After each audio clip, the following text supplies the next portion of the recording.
Hello, welcome to Big Picture Monday. This week, we are finishing the book of Genesis. I know, it's insane. We are reading Genesis chapters 42 through 50. We have been in Genesis for like 2.5, almost 3 months at this point, and we're here at the end. I think one of the most beautiful parts about Genesis is obviously the word Genesis means beginning. So for the first part, we were learning about the beginning of the world and everything with that. And then this second part of Genesis, we've been learning about kind of this case study of how God keeps his covenants with his people. So we started with Abraham and Sarah. We moved on to the next generation with Isaac and Rebekah, and then on to Jacob with Rachel was his preferred wife, but of course he married Leah as well as the two servants.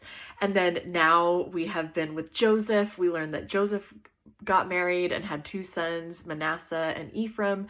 And that's where we're going to kind of wrap up the story at the end of Genesis, is following this case study of this specific family and how God promises that he will always, always remember his children. And then, of course, in the book of Exodus that we'll jump into next week, that has some different themes. But of course, we're always still focusing on these covenants that God makes to us.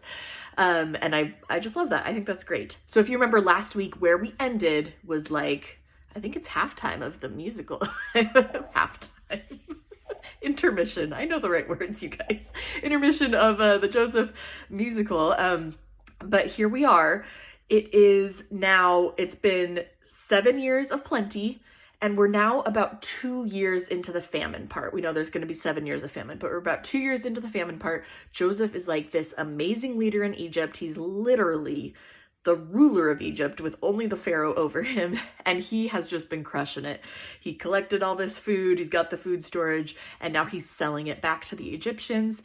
We're 2 years into this. Well, we pick up chapter 42 in Genesis with Jacob and his family back in Canaan, because in Canaan, they did not know that the famine was coming, and they are struggling 2 years into it. They do not have enough food, but they hear about these people in Egypt who are like totally rocking it and totally prepared. So Jacob decides to send his sons down to Egypt in order to get some food for them. But he doesn't want to send all of them. He keeps back Benjamin. Benjamin is the other son of his favorite wife, Rachel. Joseph was the oldest, and then Benjamin was the younger, and Rachel died in childbirth, having Benjamin. And Jacob learned his lesson almost 22 years earlier that he did not want to let Benjamin out of his sight. So he sends the other 10 sons. And here is Joseph, who is the one distributing all this food, and he sees his 10 brothers. Talk about a dramatic situation. He sees his 10 brothers. Now, some of the stuff that Joseph chooses to do might seem a little strange. To me, I like to look at it through the lens of Joseph is trying to see where his brothers' hearts are. He's trying to see what kind of people they are. Because remember, the last time he saw them 22 years ago, they were deciding whether or not to kill him, and then they pushed him in a pit, and then they sold him to some Ishmaelites walking by. Like, not great memories of these brothers. So he's trying to see, like, what is their character now? Who are they? And to me, that's why he's pushing them in these different ways. So these brothers walk in, and Joseph, of course, is disguised. They don't recognize him, and he's speaking through an interpreter, so they don't even know that he can understand what the brothers are saying. But he accuses them of being spies, and he presses them for lots of information. We learn a little bit later on that he asks about their father. Do they have a father? Is he still alive? Oh, you have another. How many brothers do you have? And they say that there are 12 brothers, and that one is back in Canaan, and the other one is no longer with us. So Joseph is like, Benjamin's still alive. They're saying that Benjamin's still alive. He clearly wants some proof of this. So he keeps accusing them of being spies and says, I'm not going to believe your story unless you come back with that other brother, Benjamin. And in order to make sure you do come back, I need one of you staying in prison until that you do come back. So Simon agrees to stay in prison, and they all leave with the food that they bought. They gave him the money, they got the food. And as they're walking away, they realize they still have the money, because Joseph sneakily asked his servants to put the money back in. And they actually are terrified about this because they think that now Joseph is going to think that they stole the food when they clearly tried to pay for it. But anyways, they go back to Canaan because they got to get the food back there. So chapter 43, they return to Canaan and they show Jacob everything that they got, but they also tell him, like, there was this ruler, they made us leave Simon behind, and they really want to meet Benjamin. And Jacob's like, no, that's not going to happen. Well, some time passes and Jacob realizes, we need more food.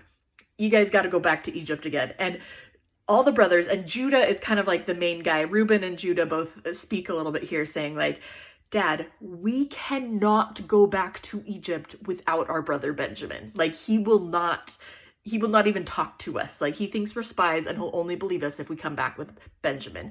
And finally, Judah promises, like, I will keep Benjamin safe. And Jacob says, okay, fine, take Benjamin.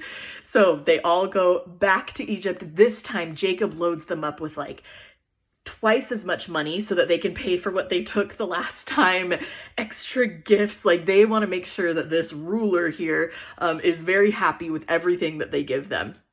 Now, as soon as they get to Egypt, Joseph immediately invites them in and they have a dinner. And Joseph, even at one point when he sees Benjamin, he has to go hide his face and cry because he's just so overcome with emotion, but he's not ready to give up his little shindig that he's doing yet. He's ready to push the brothers a little bit more to see, do they love Benjamin? How are they treating him? Chapter 44, the brothers at this point think everything's all done because now they've gotten their second batch of money. Joseph said, by the way, like, you paid for it the first time. I don't know what you're talking about. So he's still being generous in his own little way and even testifies of God, which I think is kind of cool. So the brothers think they're done because now they've paid for the second round of food. Their sacks are all full. They head on out, and one of Joseph's servants, Joseph sends him out to go stop them and say, Joseph is missing a silver cup. Who has it? And the brother's like, no one took a silver cup. You can even search our bags. And of course they search, and there is a silver cup that had been planted in Benjamin's sack. And so they return back, and Joseph just acts furious with Benjamin and says, you're going to be my servant. You're going to have to stay here. And Joseph, I think, really, really wanted to see his brother's reactions to this because Judah, all of the brothers, but Judah especially, who was the one who had promised Jacob, Benjamin is coming back with me. Judah says, I will take his place. I'll take his place. I will be the one to go into prison because if Benjamin does not return to Jacob, my father will literally die from a broken heart. I will take Benjamin's place. And then we get to the big reveal in chapter 45.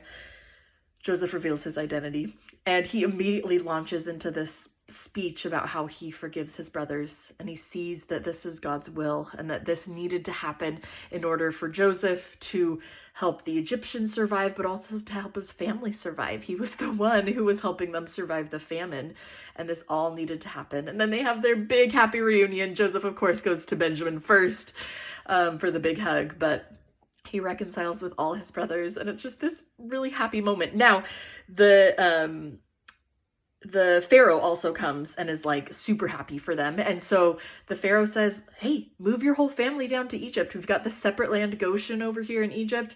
Like, your family can live here. And so Joseph and the Pharaoh send the brothers back to Canaan with a whole bunch of stuff, just like over the top stuff, and wagons to bring everyone, because at this point the family is pretty darn big. And they say, go get Jacob, go get everyone else, come back down. We're so excited to have everyone here. And it's just kind of this happy reunion. Okay, so chapter 46. Jacob has learned now Joseph is alive. Of course, Jacob is ecstatic about this. He's a little like, really?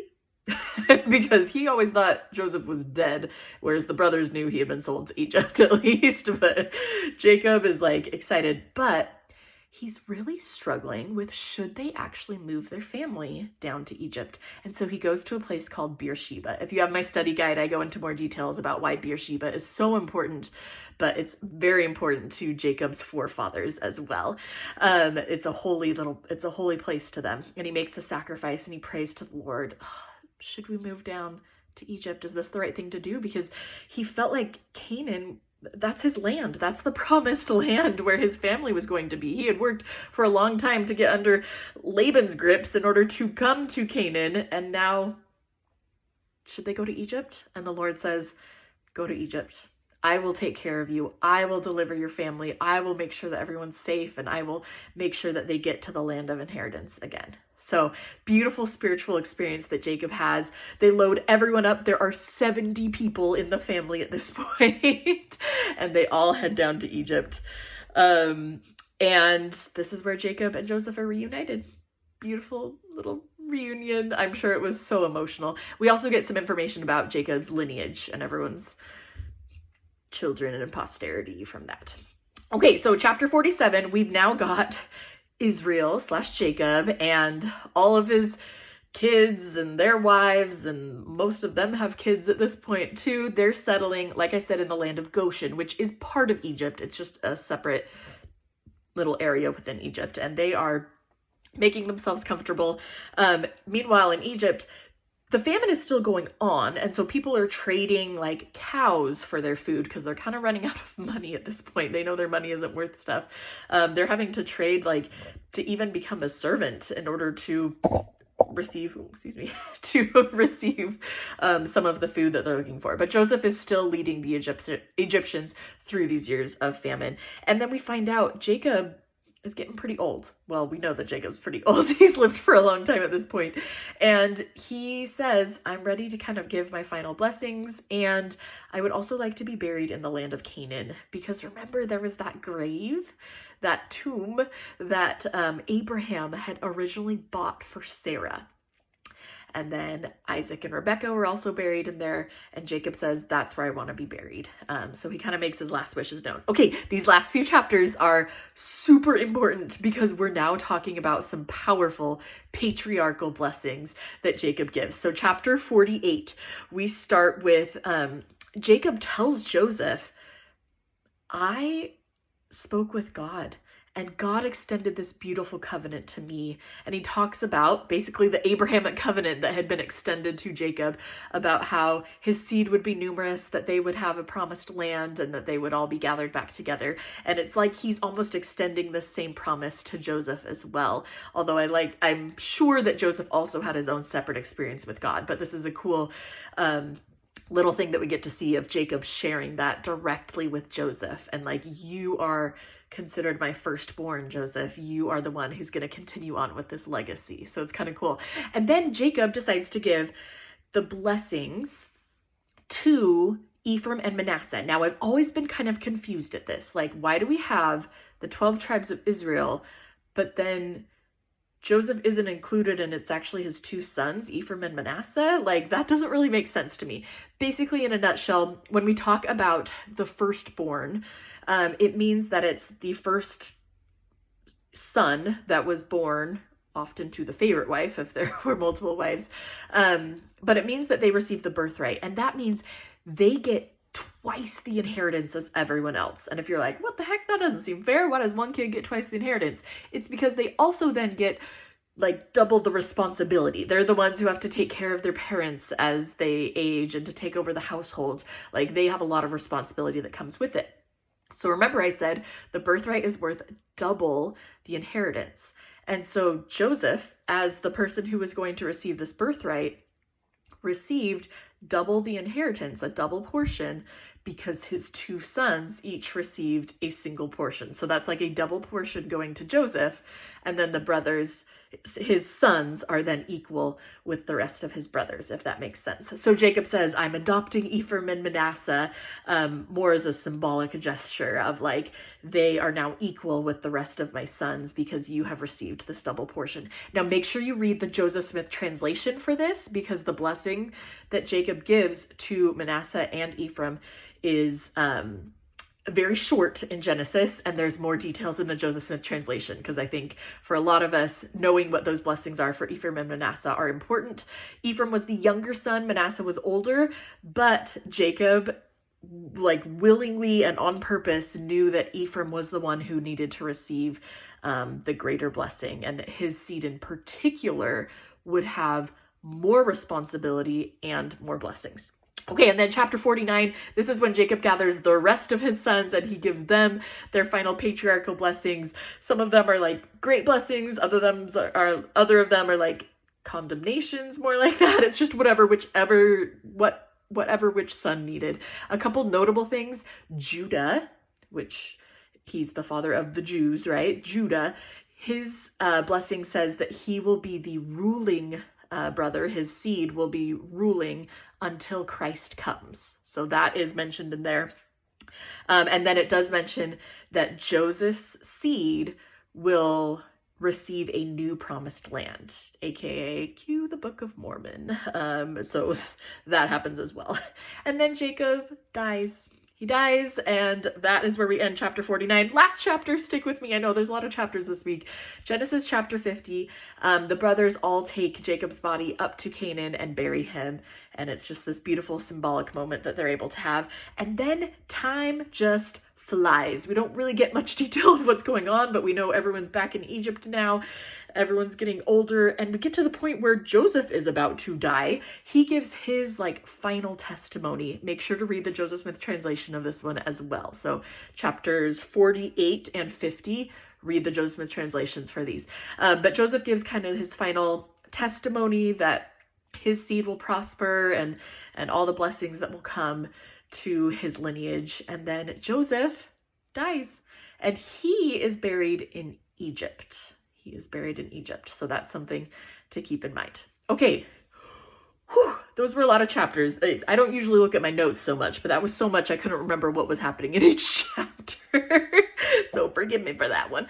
But I'm excited to study this week the end of this series of generations that we've been able to study and see how God still keeps his promises to his children. I think my personal focus question for this week is going to be about patriarchal blessings and the idea that I have received one just like Jacob gave to his sons thousands of years ago.